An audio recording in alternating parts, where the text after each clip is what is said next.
Comincio versando in ciotola le farine Manitoba e 00. Ci sbriciolo dentro il lievito fresco e comincio a versare l'acqua un po' alla volta. C'è chi utilizza acqua di rubinetto e chi acqua in bottiglia. Per questa ricetta basterà un'acqua a temperatura ambiente, né troppo calda e né troppo fredda. Io sto impastando a mano, ma se hai una planetaria a casa puoi tranquillamente utilizzarla. Per chi è alle prime armi consiglio vivamente di utilizzare le mani, un po' perché è divertente sporcarsele di farina e un po' perché così si capisce veramente cosa succede all'impasto. Quando manca poca acqua possiamo unire il sale.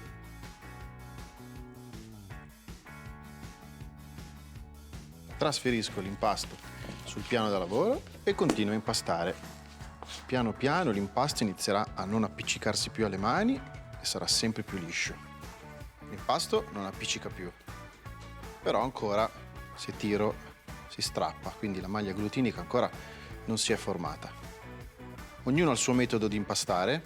Io prendo un lembo, lo porto al centro e poi con la base del palmo lo porto dentro.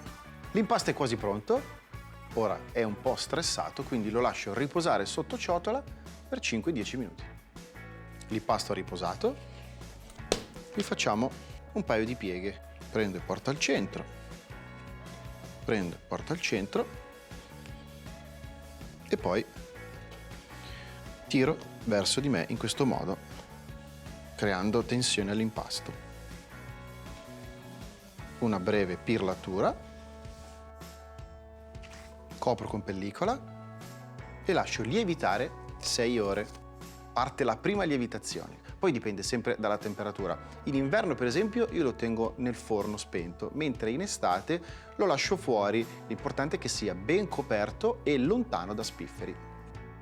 Sono passate 6 ore, il nostro impasto è raddoppiato perfettamente. Lo trasferisco sul piano da lavoro e lo divido in 3 parti.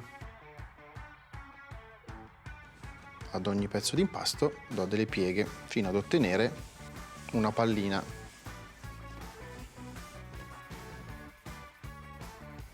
E la faccio riposare in una teglia leggermente oliata. Una spolverata di farina e appoggio delicatamente sopra la pellicola, senza schiacciare troppo. In questo modo non farà la crosta. Seconda e ultima lievitazione. I nostri 3 panetti rimarranno ben coperti per almeno 30 minuti. I panetti sono pronti per essere stesi. Prendo il primo, mi aiuto con un bel po' di semola e comincio a dare la forma della pizza. Tolgo la semola in eccesso, parto dal centro e cerco di ottenere già un bel cornicione.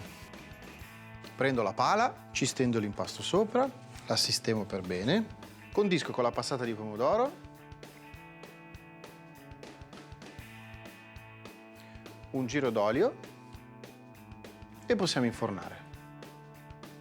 Cuociamo in forno statico a 250 gradi per 6 minuti. Ho scelto di cuocere la nostra pizza su una pietra refrattaria che ho precedentemente fatto scaldare. Sono passati 6 minuti. Aggiungo la mozzarella e altri 6 minuti in forno.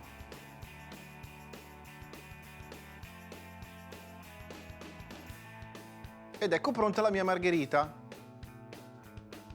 Basilico fresco e la nostra margherita è pronta.